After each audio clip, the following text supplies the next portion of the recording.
Vamos à palavra de Deus? Abra sua Bíblia, por favor. Segundo livro de Reis, capítulo 4. Vamos lá, livro de Reis, capítulo 4, a partir do versículo 8. O texto é compridinho, mas vale a pena, tá? Segundo livro de Reis, capítulo 4, a partir do versículo 8. Eliseu e a sunamita. Certo dia passou Eliseu por Sunem, onde se achava uma mulher rica, a qual o constrangeu a comer pão.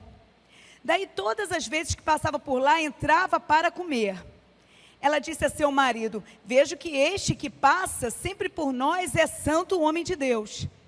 Façamos-lhe, pois em cima, um pequeno quarto, obra de pedreiro, e ponhamos-lhe nele uma cama, uma mesa, uma cadeira e um candeeiro. Quando ele vier à nossa casa, retirar-se-á para ali. Um dia, vindo ele para ali, retirou-se para o quarto e se deitou. Então disse ao seu moço Geazi: chama esta sunamita. Chamando a ele, ela se pôs diante do profeta. Este dissera a seu moço: diz-lhe, eis que tu nos tem tratado com muita abnegação. Que se há de fazer por ti? Haverá alguma coisa de que se fale a teu favor ao rei ou ao comandante do exército? Ela respondeu: habito no meio do meu povo. Então disse o profeta: que se há de fazer por ela? Geazi respondeu: ora, ela não tem filho, e seu marido é velho. Disse Eliseu: chama. Chamando-a, ela se pôs à porta. Disse-lhe o profeta: por este tempo, daqui a 1 ano, abraçarás um filho. Ela disse: não, meu senhor, homem de Deus, não mintas a tua serva. Concebeu a mulher e deu à luz a um filho no tempo determinado, quando fez 1 ano, segundo Eliseu lhe dissera. Tendo crescido o menino, saiu certo dia a ter com seu pai, que estava com os segadores. Disse a seu pai: ai, a minha cabeça! Então o pai disse a seu moço: leva-o para sua mãe. Ele o tomou e o levou à sua mãe, sobre cujos joelhos ficou sentado até o meio-dia, e morreu. Subiu ela e o deitou sobre a cama do homem de Deus, fechou a porta e saiu. Chamou a seu marido e lhe disse: manda-me um dos moços e uma das jumentas, para que eu corra ao homem de Deus e volte. Perguntou ele: por que vais a ele hoje? Não é dia de festa, da lua nova, nem sábado. Ela disse: não faz mal. Então fez ela albardar a jumenta e disse ao moço: guia e anda, não te detenhas no caminho, senão quando eu te disser. Partiu ela, pois, e foi ter com o homem de Deus ao Monte Carmelo. Vendo-o de longe o homem de Deus, disse a Geazi, seu moço: eis a sunamita, corre ao seu encontro e diz-lhe: vai tudo bem com teu marido, com o menino? Ela respondeu: tudo bem. Chegando ela, pois, ao homem de Deus ao monte, abraçou-lhe os pés. Então se chegou Geazi para arrancá-la. Mas o homem de Deus lhe disse: deixai-a, porque a sua alma está em amargura, e o Senhor mo encobriu e não mo manifestou. Disse ela: pedi ao meu Senhor algum filho? Não disse eu: não me enganes? Disse o profeta Geazi: cinge os lombos, toma o teu bordão contigo e vai. Se encontrares alguém, não o saúdes, e se alguém te saudar, não lhe respondas. Ponho o meu bordão sobre o rosto do menino. Porém disse a mãe do menino: tão certo como vive o Senhor e vive a tua alma, não te deixarei. Então ele se levantou e a seguiu. Geazi passou adiante deles e pôs o bordão sobre o rosto do menino. Porém não houve nele voz nem sinal de vida. Então voltou a encontrar-se com Eliseu e lhe deu aviso e disse: o menino não despertou. Tendo o profeta chegado à casa, eis que o menino estava morto sobre a cama. Então entrou, fechou a porta sobre eles, ambos, e orou ao Senhor. Subiu à cama, deitou-se sobre o menino, e pondo a sua boca sobre a boca dele, os seus olhos sobre os olhos dele, as suas mãos sobre as mãos dele, se estendeu sobre ele, e a carne do menino aqueceu. Então se levantou e andou no quarto uma vez de lá para cá, e tornou a subir, e se estendeu sobre o menino. Este espirrou 7 vezes e abriu os olhos. Então chamou a Geazi e disse: chama a sunamita. Ele a chamou E apresentando-se ela ao profeta, este lhe disse: toma o teu filho. Ela entrou, lançou-se aos pés dele e prostrou-se em terra. Tomou o seu filho e saiu. Senhor, mais uma vez te clamamos, fala conosco pela tua misericórdia. Te clamamos, Senhor. E foi bem falado aqui, o Senhor já tem falado poderosamente aos nossos corações. Obrigada, Senhor. O que podemos fazer, Pai? Nós cantamos aqui porque o Senhor tem tido muita misericórdia com as nossas vidas. Repreenda toda ação do maligno. Coloque os nossos olhos, o nosso coração à disposição da tua palavra, Senhor. E até mesmo antes da ministração da palavra, que já haja mover, curando, salvando e transformando vidas. O Senhor não depende da Leninha. O Senhor levanta quem o Senhor quer. Mas o Senhor decidiu me trazer aqui. Por misericórdia, não deixe eu falar, que seja teu Santo Espírito ministrando aos corações. Porque nós queremos frutificar. Em nome de Jesus, amém. Gente, esse texto fala muito ao meu coração. E fala sobre um milagre, uma transformação. Uma situação impossível aos nossos olhos. Aqui conta uma história também de bondade. Eliseu passava sempre por esse lugar e como é bom ser recebido. Vou deixar o meu exemplo. Cheguei no apartamento, tinha lasanha. Ó, tá fazendo sucesso a lasanha. Mas também tinha um cesto lindo, com coisas gostosinhas. E falaram assim, vão lá na tua casa. Vão lá na... Ah, já estou tomando pós da casa, ó. Vão lá no apartamento para você tirar foto com a cesta. Eu, dá não, irmão, meu marido já violou a cesta. Aí eu peguei a cesta emprestada aqui para tirar foto. É bom a gente ser tratado bem. E essa mulher aqui, ela decidiu fazer o bem para o profeta. E ela identificou de cara que ele era um homem de Deus. Bênção, quando as pessoas conseguem enxergar Deus em nossa vida. Não é para todo mundo isso. Eu não estou falando aqui de oratória, de gente que fala bem. Porque nós estamos numa época muito complicada. Principalmente quando nós escolhemos pregadores. Por quê? Porque muitas vezes corremos atrás de quem fala bem. A palavra de Deus fala de caráter, de vida que prega. É totalmente diferente. Mas aqui, Eliseu é identificado como um homem de Deus. E essa mulher toma uma atitude bonita. Chega para o marido e fala: olha, ele entrou aqui e comeu pão. Ou seja, sabe aquela pessoa que gosta de comer, né, irmão? Que ele foi identificado que entrou lá para comer pão. E ela decidiu fazer um quartinho em cima. Vamos deixar ele descansar. Também imagino que ele vivia com cara de cansado. Igual a meu. Você olha para mim de vez em quando e fala assim: epa!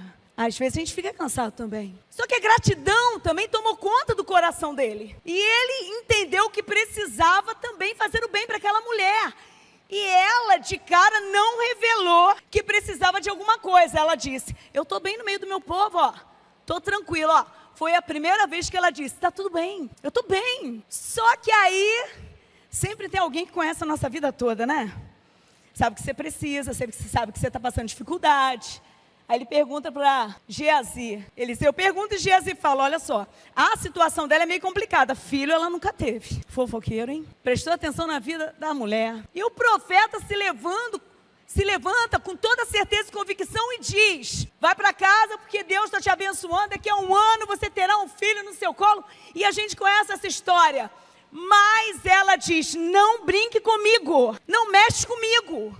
É como se ela dissesse: deixe isso quieto, porque eu já aprendi a lidar com isso. Não mexe com a minha dor, está bem escondida na alma. Não quero que toque aí. Aí não. É como se ela também dissesse: já demorei muito para silenciar. Eu já demorei muito para aprender a lidar com isso. Mas no fundo ela não disse. Mas ela poderia falar: ainda dói, mas ninguém precisa saber. Talvez ela estivesse tão decepcionada de pedir ajuda, porque a gente pede ajuda, tem horas que é bom, tem horas que ninguém quer te ouvir, tem horas que o pessoal fala: tá enchendo o saco, todo mundo sabe que você tem suas necessidades, você sempre está aí, e tem uma hora que a alma vai se calando. Só que de fato essa mulher foi abençoada, e depois de um ano ela estava com o filho no colo, e o filho vai crescendo.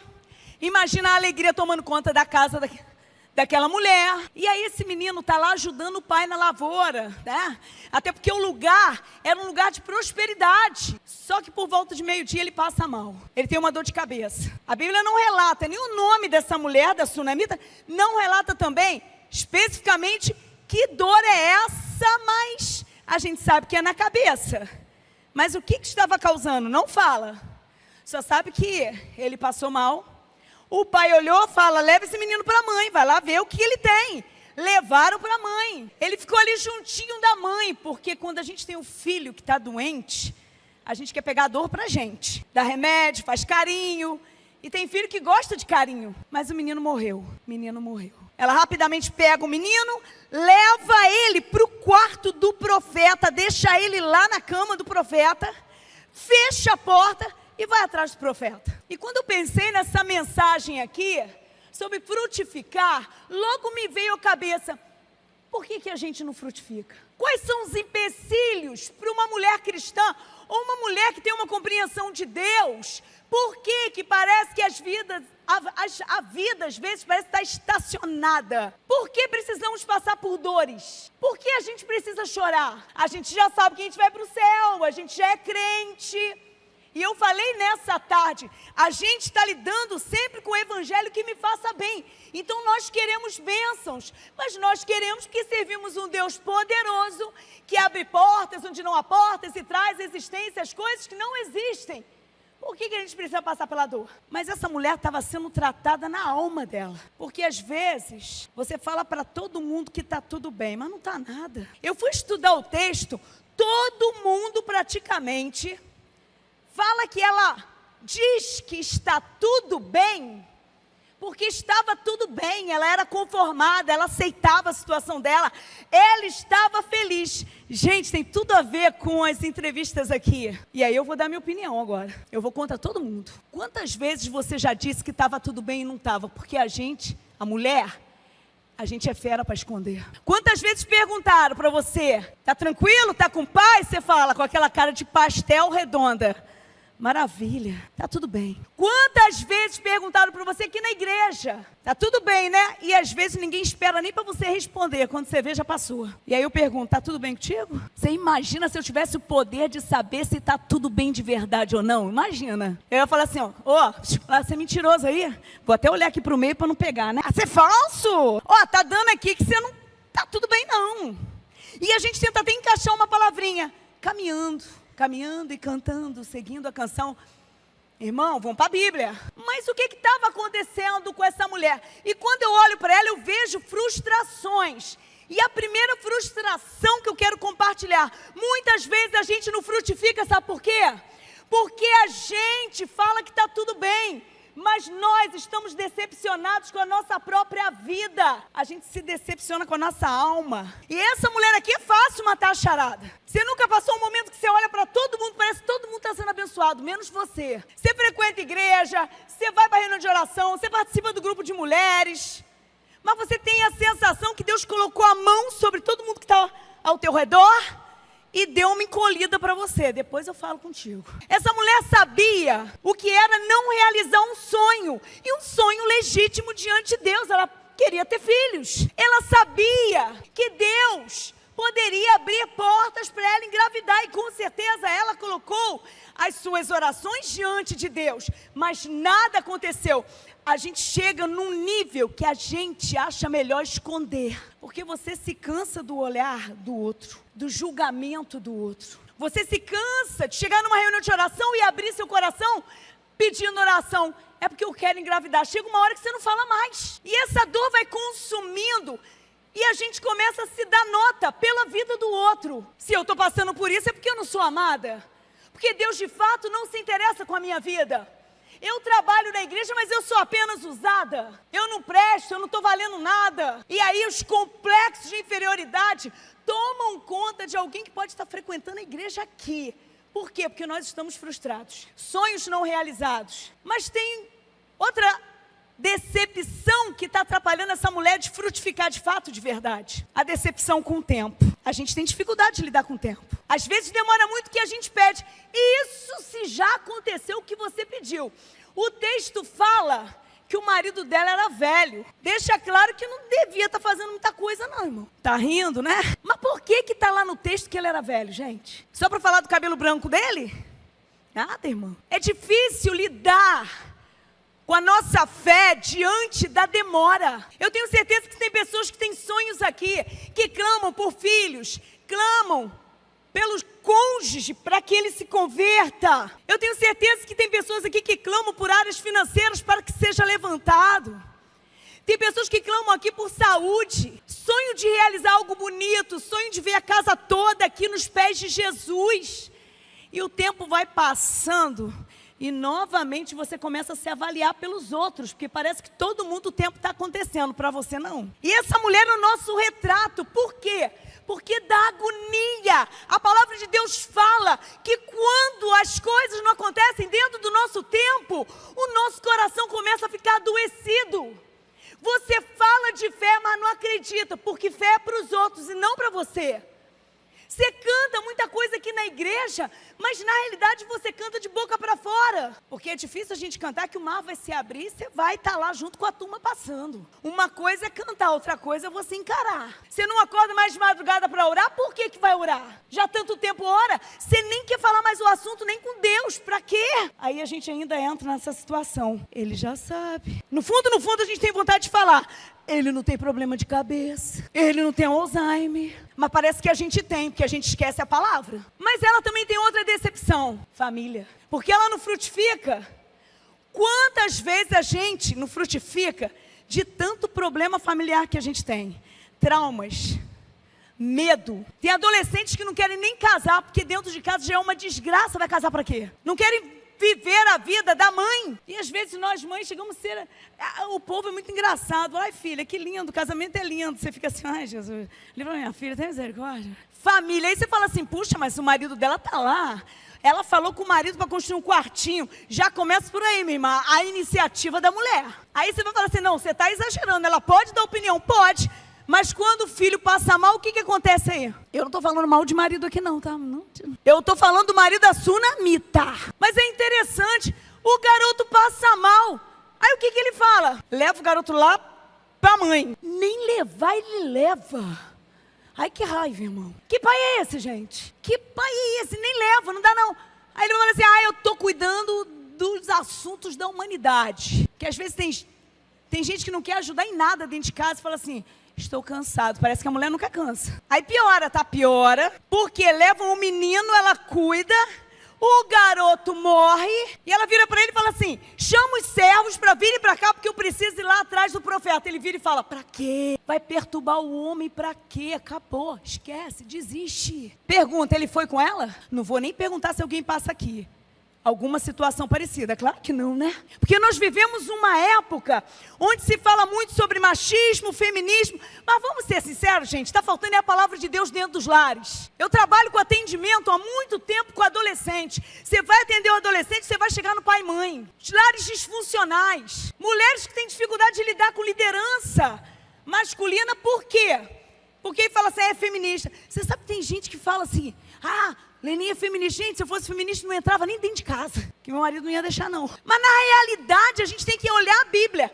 Nós, mulheres, falamos, não, nós somos submissas. Mas a gente fala assim, submissa. Porque eu quero falar uma coisa para vocês. A missão mais difícil, de fato, é do marido. Tô brincando, não. Porque para ele obedecer a palavra, irmã. Ô, irmão, não é para qualquer um, não. Ele tem que amar a esposa como Cristo amou a igreja. Teve um dia que Jorge perguntou, o que mais eu faço para você se agradar de mim, eu morra? Aí rapidamente eu comecei a rir, mas tá na Bíblia, Porque minha irmã, ou meu irmão, eu vou trabalhar e lidero adolescentes, eu pergunto para eles, e aí, quem ora na tua casa chama você para orar? Mãe. Quem conhece os teus amigos? Mãe. Aí piora, quem manda em casa? Mãe. E quando eu perguntava para os meus, eu perguntava assim, não falo, não responde, eu só vou olhar o rosto.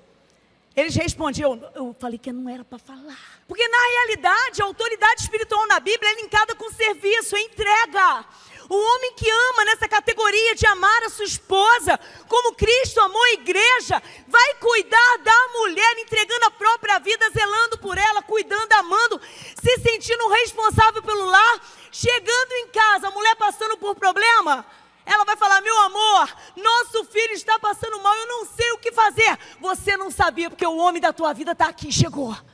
Que isso, hein, irmã? Chegou a dar um alívio aí, né? Aí os maridos que estão aqui estão falando já, Jesus, por que eu vim? Vamos dar uma canja para eles? Aí a mulher pensa em alguma coisa, fica aflita com algum assunto, eu estou aqui, conta para mim. Eu quero aliviar teu coração. Mas é porque eu estou com muita coisa para fazer em casa. Não está mais, eu estou aqui. Aí me responde, qual a dificuldade de ser submissa para um homem desse, hein? A gente faz qualquer coisa, hein, irmão? Porque a gente vai entender que autoridade é cuidado, é entrega. É o homem se sentir responsável pela mulher a ponto de zelar por ela. E ela vai compreender que através do amor, Deus colocou a submissão, porque nós passamos a entender o que o apóstolo Paulo falou, explicando as atribuições de um homem, as atribuições de uma mulher, e no meio ele fala, porque grande é esse mistério. E parece que isso não tem nada a ver com o que Paulo estava explicando, mas na realidade grande é esse mistério, e Paulo explica, porque o casamento também é pregação do evangelho. As pessoas vão ver no homem o amor sacrificial de Jesus, e vai enxergar na mulher o cuidado, o zelo e o preparo que a igreja tem que ter para o grande dia. Quando lá caminha dessa forma, meu irmão, as bênçãos sobrenaturais começam a acontecer dentro de uma casa e as legalidades são fechadas. Mas a sunamita retrata aqui a decepção, porque dá para perceber que ela não pode contar muito. Quantas mulheres decepcionadas no nosso meio, sonharam, esperavam algo bonito. Quantas meninas, mocidade, às vezes está com 30 anos, e eu falei isso aqui à tarde, solteiras, aí ficam as mulheres casadas, encalhada você está naquele versículo, né? Aí começa a dar um montão de versículo para zoar ainda com a cara da garota. E eu disse aqui à tarde, às vezes a mulher já está toda enrolada e fala assim, por que essa menina está com uma cara tão leve? Ela tem que saber o que é casamento. E antes que alguém pense, está falando mal do casamento? Não, irmão, eu estou falando de Bíblia. Os casamentos precisam ter o entendimento da obediência à palavra de Deus. E aí, quantas mulheres do nosso meio já passaram tanta história amarga? Será que sua mãe não passou? Quantas vezes você viu tua mãe passando por situações que você falava, eu nunca vou passar isso, e você passou? Se não passou por coisa pior, abandono, traição, deixada de lado. Só que aí a gente chega na igreja e pergunta, tá tudo bem? Tudo bem, porque nem sempre vão entender a nossa dor, nem sempre. Agora essa mulher também passou outra decepção, forte essa, hein? Decepção eclesiástica, e essa eu posso falar de cadeira, irmão. Essa mulher vai, procura o profeta, e o profeta fala para Geazi, pega o meu bordão, vai lá e ora pelo menino. Ele vai lá, irmão, me dá até dó. Saiu nada, irmão, o garoto não se mexeu. E olha que ele fez o que certinho que o profeta tinha falado. Geazi foi lá para orar. Ele orou. Só que uma coisa é fazer o que é certo, outra coisa é você enxergar o poder de Deus na vida de alguém. Um pastor já falecido lá no Rio de Janeiro, querido, perguntaram para ele o que é unção. E ele disse, uns são e outros não. Reverendo Antônio Elias. Você entendeu, né, irmã? Porque não é a pessoa que vai curar ou vai restaurar. É o poder de Deus que passa nela e vai alcançar vidas. Mas tem muita gente que fala bonito, mas o poder não passa. E essa mulher ficou decepcionada. Quantas vezes nós nos decepcionamos com a igreja? Me pergunta. Quantas vezes a nossa voz, a gente silencia porque, rapaz, no meio de mulher, ninguém me contou nada não, tá, irmã? Quantas vezes já te olharam de forma diferente na igreja? Quantas vezes você sentiu que estavam reparando tua roupa? Nem vem reparar a minha não, irmão. Eu repito direto roupa. Eu sou péssima para isso. Fui aqui numa igreja, aqui em Vila Velha. Cheguei na igreja, sentei, toda feliz, né? Jorge estava do meu lado, ele é testemunha. Veio uma senhorinha fofinha. Eu tirei uma foto com você ano passado. Você tira uma comigo? Eu tiro. Ela pega o celular para me mostrar a foto do ano passado. Era o mesmo vestido que eu estava, irmã. Aí eu virei para ela e falei assim, você não vai postar não, né? Mas quantas vezes a gente sente gente olhando, comparando. E aí o que acontece com a mulher? A gente começa a se olhar pelos outros. Você começa a dar nota em você. Você se sente inferior. E o pior, quando se levantam pessoas contra a tua vida. Gente que era para te amar, gente que era para cuidar de você. Dói, irmão? Dói. Aí, claro que a gente entra. Vou sumir, também não quero saber de nada. Não vou trabalhar mais. Tu já entrou nessa frescura? Já? Não quero mais. Irmão, então desiste, que tu vai ter trabalho na tua família também. Quem encontrar gente difícil, não precisa nem sair de casa. Se olha no espelho. Nós somos incrivelmente difíceis. E essa mulher olhou assim, Que ajudantezinho de profeta, né? De vez em quando aparece um povo orando, tu tem até medo. Fala mal de você, ainda quer orar por você. Eu falo, irmão, não, ó cara de pau, não ora não. Vai não, aqui ó, o dedinho, não. Impor as mãos, não, quero desgraça para minha vida. Irmão, só que a maior decepção dessa mulher é que arrebenta comigo. No fundo, o silêncio do tudo bem é porque ela estava decepcionada com Deus. Você olha para a palavra aqui, ela vai para o profeta, porque o profeta Eliseu representava a boca de Deus. Ele era a representação ali do espiritual. E novamente ela vira para ele e fala: eu não te pedi nada, por que estou passando por essa dor? Por que meu sonho não realizou? Por que você realizou pela metade? Por que eu estou passando isso? E por que a gente não frutifica? Porque às vezes, minha irmã, a gente está falando tudo bem, mas não está nada bem. E a gente fecha a nossa alma para não ser tratado. Talvez tenham pessoas aqui com idade, e tantas angústias, tanta dor, tanta história, e a gente relata o que foi falado aqui na entrevista. Como é que a gente chega na igreja rindo? Faz aquele sorriso que tu faz sempre, irmão. Vai lá, faz. Dá um sorriso para quem está aí do teu lado. Agora pergunta se é verdadeiro. E a gente acha que engana. É terrível isso. Ô irmã, no fundo, a gente acha que as coisas não acontecem porque Deus não está prestando atenção em mim. Você pode ser líder de igreja, você pode ter trabalhado anos na igreja, você pode ter participado de reuniões de oração. Sonhos frustrados aprisionam a nossa alma. Mas eu quero te dar a boa notícia: dor compartilhada é dor diminuída. Como frutificar? Ela apresenta pra gente. Primeira coisa, ela poderia ter enterrado o filho. Vocês concordam comigo? Acabou, se o próprio marido falou não vai, não, esquece. Que sabedoria dessa mulher, gente. Ela pega o filho morto, ela vai para onde? Para o quarto do profeta, coloca na cama lá, fecha a porta. Sabe o que isso fala ao meu coração? Eu vou levar para o local onde eu separei, e eu sei que lá acontecem manifestações espirituais, porque lá é um lugar de busca, é onde o profeta descansa, é onde o profeta estuda, é onde o profeta fala com Deus. Lá é um lugar de oração. E essa mensagem está indicando para você não abrir mão dos seus sonhos, da sua vida, para você não abrir mão de frutificar. Mas Deus quer um posicionamento seu, porque não é hora de parar. Não é hora de parar, irmão. Se Deus quisesse te parar, Ele te levava para a glória. Você está achando que eu estou brincando? Um grande amigo meu, batista, de uma grande igreja batista no Rio, eu dava aula no seminário, que ele era responsável. E ele virou para mim e falou assim: estou cansado, neném, vou parar. Ele era também do exército, um ano sabático. Parar. Estou cansado, é muito problema em igreja, muita dificuldade. Ele começou a reclamar, eu falei assim: para não, irmão, para não, parar só na glória. Ô boca. O problema é que a mulher estava do lado, né? Eu tive testemunha ainda. Só que eu falei sem querer, né? Aquela coisa que sai, né? Para só na glória. Não demorou muito, ele infarta e morre. E aí? Aí disseram: bem que você disse. Eu não disse nada não, irmão, para com isso. Para com isso.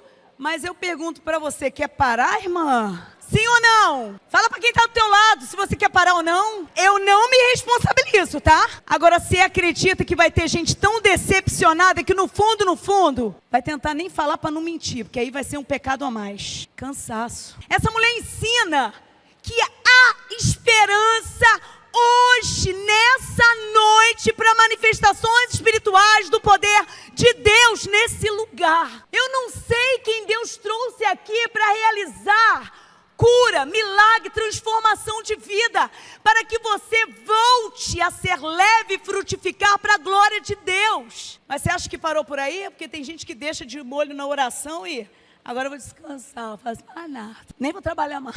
Ela vai e corre atrás do profeta, irmão. Ela vai caçar o que fazer, porque enquanto ela não abraça a bênção, ela não descansa. E ela vai lá, e ela questiona, ela fala: dor compartilhada é dor diminuída. Quando nós entendemos que precisamos procurar a pessoa certa para manifestar as nossas dores. Mas eu quero destacar para você: é preciso, para aliviar a tua alma, verbalizar o que dói. Às vezes tem tanta gente cansada aqui, não tem nem mais coragem de falar, nem para Deus. Não está bem e fala que está tudo bem para Deus. Sabe quando você fala que está tudo bem para Deus? Aqueles louvores, irmão, bem ruim que tu canta. Aí você fala assim, porque eu sou desafinado. Não, o problema é quando a gente não canta com o coração. Alegria foi embora já há muito tempo. Você vem por rotina na igreja, é domingo. Você tem que estar aqui, você coloca uma roupa bacana, você aparece. Você está envolvido até com as mulheres. Você trabalha, porque no fundo, se você não trabalhar, também tu morre mais rápido. Que a dor já se instalou e você deixou. Hoje Deus me trouxe aqui para te incomodar. O que você vai fazer com isso? É com você, irmã. Porque a gente não pode sossegar enquanto a gente está com essas angústias infernais na alma e achando que é normal levar a vida, porque afinal de contas eu vou para a glória, depois eu melhoro. Não, manifestação da presença de Deus é cura no nosso meio, cura no meio da igreja, porque a maior pregação sua é sua própria vida, irmã. Deus não precisa da Leninha não, gente, precisa não, Deus levanta quem Ele quer. Foi falado aqui que a frase que eu falo muito e realmente eu falo, Deus não desperdiça dor. A sua história, Deus deseja levantar para a glória dEle. Não é para você dar aquele testemunho engessado não, irmã. É para que as pessoas vejam o mover, o andar. Porque a gente tem que amadurecer. Quantas pessoas frustradas dentro da igreja aí começam a se arrebentar. Gente cheia de ciúme na alma. Para quê? Gente cheia de ciúme na alma, cheia de dor no coração. Gente que vai para casa, pesa os filhos. E não é porque faz isso de prazer não, mas porque não tem mais alegria. Mas eu quero ministrar ao teu coração o seguinte. O Deus da Sunamita está aqui nesse lugar. O que você tem que colocar no altar? O que você tem que colocar na cama que talvez já morreu dentro da tua alma? Histórias amargas da tua infância, histórias amargas com teus pais. E você vai sentar no ovo da desgraça e vai chocar pro resto da vida. Tá tudo ruim, não acontece nada comigo. A culpa sempre é culpa do outro. E a mulher fica amargurada que você fala assim, mas você não conhece meu marido. Oi mãe, você acha que é só você que passa dificuldade? Vocês devem achar assim, nossa, você está falando tanto teu marido, tadinho, tá malhando. Não, irmã. Sabe o que eu falo? Para você entender que todo mundo tem dor. Que tem horas que o Jorge ministra no meu coração. Tem horas que eu falo, Jesus, o sangue de Cristo me cubra. E Ele deve falar isso diversas vezes. Mas nós temos Deus, irmã. Aí você fala assim, mas meu marido não tem Deus. Mas você tem, irmã. Você tem. E o poder de Deus que Ele está concedendo a você é algo extraordinário. Mas você não pode deixar de lado o teu sonho e não correr atrás, orando, clamando pelo teu cônjuge, pelos teus filhos, para que Deus mude a situação. Porque Deus quer saber onde está teu coração. Quando há frustrações na nossa alma e a gente se cala, é porque a gente tem colocado outras coisas no lugar que só pode ser de Deus. As nossas frustrações não estão permitindo que a gente se deleite na presença do Senhor. E como a gente vai frutificar? Você pode fazer coisa bonitinha na igreja. Você pode trabalhar, você pode. Mas você não aprendeu com nossa amiga Marta? Marta tentou enquadrar Deus, irmão. Você já pensou? Jesus estava ali na frente dela, ela ficou nervosa com a irmã, que para ela a irmã não estava fazendo nada. E o povo prega uns negócios engraçados, né? Aí ela gostava de trabalhar. Você acha que a gente fica fazendo faxina em casa que a gente quer tirar férias? E olha que eu gosto de fazer faxina, tá? Eu sou esquisita. Mas eu não quero passar o resto da vida fazendo faxina. Jesus fala com ela, Marta, Marta, por que você está tão inquieta, agitada na alma? Perturbada, cansada, oprimida, você não sorri mais. Por que você está assim, Marta? Marta, olha para mim. Para de ter medo de falar da tua dor, do que está incomodando. Para de ter medo de falar dos teus sonhos frustrados. Você acha que Deus vai entrar em depressão porque você conta as coisas para Ele? Aí você vai falar, mas Ele já sabe. Minha irmã, quando você verbaliza, alivia a sua alma. E você começa a entender que teu Deus é maior, é soberano, está à frente de todas as coisas e não perde o controle de nada. E quando Jesus fala para Marta, tua irmã, está ligada, ela escolheu a boa parte. E ninguém pode tirar dela. Sabe o que ninguém pode tirar dela, irmão? É a presença. Eu passei uma das semanas mais difíceis da minha vida, porque eu fui dispensada do meu trabalho. Essa semana. Ser dispensado já não é fácil, né, irmão? Tem gente que fala assim, ela tá falando, falo mesmo. Ninguém tem nada a ver com a minha vida, eu falo o que eu quiser, né? Agora então que eu falo mesmo, né, irmão? Só que foram 30 anos trabalhando dentro de uma igreja, já pensou? Lá eu investi em trabalhos, melhores anos da minha vida, de minha saúde. Lá eu conheci meu marido, minhas filhas cresceram. De um dia para o outro, a liderança muda e a pessoa fala, seu ciclo acabou. Aí eu fiquei assim, quase que eu falei, tu tá íntimo, hein? Ai, irmã, só que não tem problema não, colocaram assim uns 6 para conversarem comigo, tem que imaginar constrangimento. Mas o mais difícil para mim foi voltar para casa e dar notícia para minhas filhas, porque era a igreja delas, onde estão os melhores amigos delas. Mas Deus já tinha me avisado, eu só não esperava que fosse assim, porque quem tem ministério e trabalha na igreja é assim, ó, tchau, mas a gente vai ter alguma coisa, tchau, tchau, sem direitos. Está na mão do Pai. E eu não estou aqui para falar da minha dor, eu estou falando da ministração. E eu não estava percebendo o que estava acontecendo. Logo a semana que eu vim aqui, né, irmã? Aí eu pensei assim, como é que eu prego? Está tudo bagunçado na minha alma. A sensação que quem deveria cuidar de você não cuida, é esquisito, porque mistura tudo, sabe? Aí eu vou orar, como eu falei, com meu marido, eu morrendo de fome para lasanha, meu marido, primeiro nós vamos agradecer a Deus, não. Vamos comer primeiro agradecer a Deus. Aí descemos para a praia e meu marido começa a orar, irmã, 1 hora orando. E na minha cabeça, ele está orando ou está pregando? E ele diz, foi Deus que te arrancou de lá. O jeito, de fato não foi bonito e eles vão ter que se acertar com Deus. Mas foi Deus que te arrancou. E minha vontade de falar, eu entendi, porque comecei a ficar nervosa. E ele não parava de orar, e aí ele completa, mas Deus agora vai arrancar dentro da tua alma, porque você foi arrancada de lá, mas a igreja permanece dentro do teu coração. É mais ou menos aquela história que o povo de Israel saiu do Egito, mas o Egito não saiu do coração.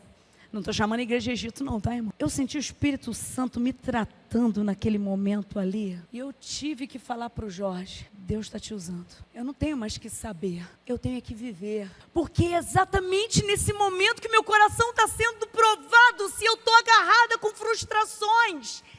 Porque para continuar frutificando, eu quero cura, eu quero a plenitude do Espírito Santo. E se eu falar, e já falei diversas vezes, Senhor, eu não sei, eu não estou vendo o chão. E o Espírito Santo ministra a nossa vida. Você não precisa ver chão, porque eu sou o caminho, a verdade e a vida. E no fundo, a gente sabe que o Senhor é a verdade da nossa vida, Ele é o caminho. Mas minha irmã, se você continuar guardando dor, sem tratar na presença de Deus para abandonar, essa dor vira sua identidade. As pessoas vão conhecer, não é como nós vimos na Lulu, contou o testemunho, né? Mas vocês viram que ela abandonou? Ela escreve até livro infantil. Eu falei assim, Jesus, porque todo mundo tem dor. Aí pode ter gente aqui com raiva, eu vou fazer o que eu fiz ano passado. Pergunta pra você, levanta a mão, irmão, não mente não, que eu tô terminando e vou orar. Vou orar. Quem aqui já teve uma decepção familiar, com a família antiga lá, pai, mãe, irmãos? Quem já teve uma decepção, levanta a mão.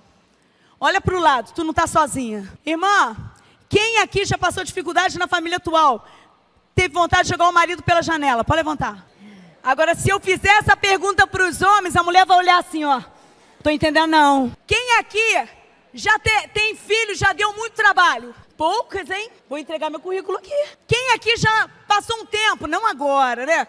Passou um tempo sem dinheiro, dura até não querer mais. Quem não levantou a mão pode pedir dinheiro emprestado, é rico. Quem aqui já teve vontade de sair da igreja que se decepcionou com alguma coisa? Quem aqui já se sentiu sozinho mesmo dentro da igreja? Não para de mentir, irmão, levanta a mão, pastor. Quem aqui já se decepcionou com o irmãozinho da igreja? Então a gente tem que parar de frescura, né? Todo mundo tem dor, irmão. E Deus me trouxe aqui, pode chamar os meninos para tocar? Pode ir, irmão, senão não termino, irmão, ajuda. Eu quero ministrar o seu coração o seguinte, minha irmã. É decisão sua sair daqui. Diferente, você pensa, mas Deus tem que... A gente está expondo a palavra de Deus. Mas você tem que se posicionar como a tsunamita dizendo, eu não abro mão da bênção que recebi, porque eu creio no Deus da restituição. E eu não estou aqui para falar, Leninha, você não está trabalhando, não. Sabe por quê? Porque no fundo eu entendo que Deus vai me fazer voar, irmão. Tem coisas maravilhosas para acontecer. Não justifica a maldade dos outros, mas eu conheço meu Deus. Ele tira a gente de determinados locais para a gente voar, para a gente ir mais longe, para que sonhos se realizem, para que a gente ganhe de volta a alegria que há em Cristo Jesus, leveza. de chegar aqui na igreja e não se importar com quem fala mal de você não, irmão. Se falou mal porque é um adoecido. Irmão, quando a gente ganha essa leveza, não importa mais o que as pessoas pensam da gente. O mais importante é o que Cristo sabe de mim. Saia daqui com teu sonho vivo. Uma das histórias mais lindas da palavra de Deus, eu amo, é a Ana. Porque ela tá lá chorando, toda amargurada, chata pra caramba também, né? Tem gente que culpa o marido dela, Eucana. Ai, meu Cana, não entendeu a dor, vai viver com depressivo pra tu ver, irmão. E o cara, rapaz, que marido é esse? Te fala, não é pra qualquer um não. Ele chega pra mulher e fala assim: eu não sou melhor do que 10 filhos pra você. Um cara falar isso tem que ser o cara, irmão. Deve ser aquele lá do Roberto Carlos. Esse cara sou eu. Pra chegar e falar isso. Só que a mulher vivia amargurada, irmão. Ela não sorria mais, acabada. E ela tá na igreja, de repente o profeta, quando acha que ela tá bêbada, depois mudou, aí ele vê aquela mulher e entrega uma palavra pra ela. E a parte mais linda tá lá no final da história, que fala que o rosto da Ana já não era o mesmo. Ela não tinha nem chegado em casa, ela não tinha nem tido relação ainda com o marido, mas quando ela saiu, já era outra pessoa, porque ela saiu com a presença restauradora de Deus.